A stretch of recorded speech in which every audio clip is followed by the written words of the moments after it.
Brilliance Audio presents Her Final Words by Brianna Labuskes. Performed by Karen Peaks.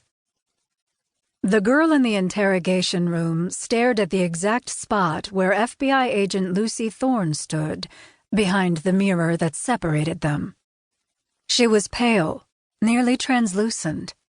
White gold hair, porcelain skin, lips that only hinted at pink. But her eyes, that was where all the color was. Deep blue, made even more startling by the contrast to the rest of her.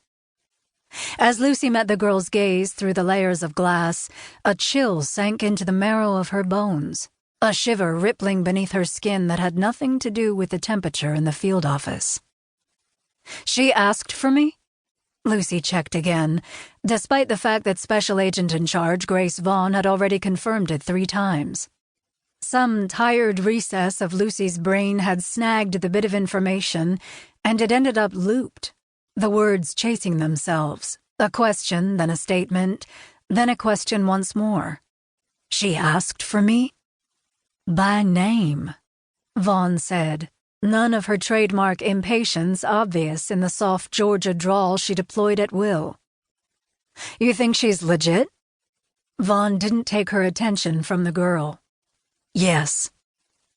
Lucy didn't even know why she'd asked. Vaughn wouldn't have called her in at 3:00 a.m. otherwise, not when she'd known Lucy had been in the middle of leading a training session out in the woods at the edge of the city.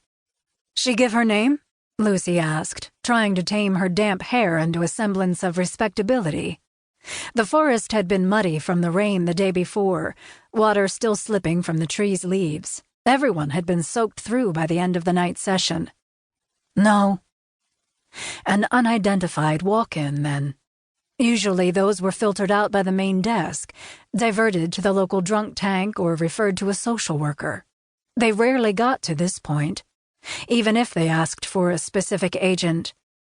The girl had to have a convincing story. "We know nothing else, right?" Lucy asked, already heading for the door. "Blank slate."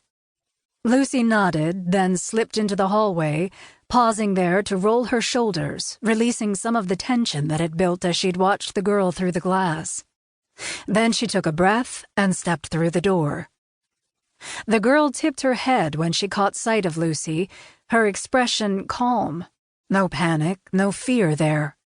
Her eyes slid over Lucy, pausing at the damp spots from her hair, the mustard stain at the hem of her t-shirt, the dark jeans that had a rip at the knee, the dirt that had caked at the bend of her elbow. Lucy hadn't had much time to clean up after getting Vaughn's urgent message, and had been lucky to have a change of clothes stashed in her car. Maybe Lucy could play it off as relatable rather than sloppy. Lucy pulled out the empty chair. "I'm Agent Lucy Thorne. I heard I might be able to help you." Silence.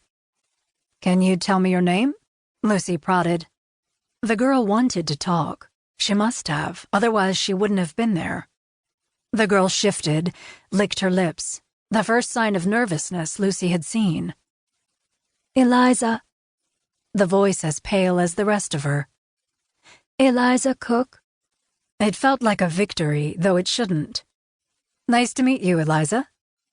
Lucy kept her tone friendly, casual, like they were anywhere in the world but a stark interrogation room in the Seattle FBI office. "Can you tell me why you're here, Eliza?" The girl's eyes slid to the mirrored glass, and then back to Lucy's face. "I'd like to report a murder."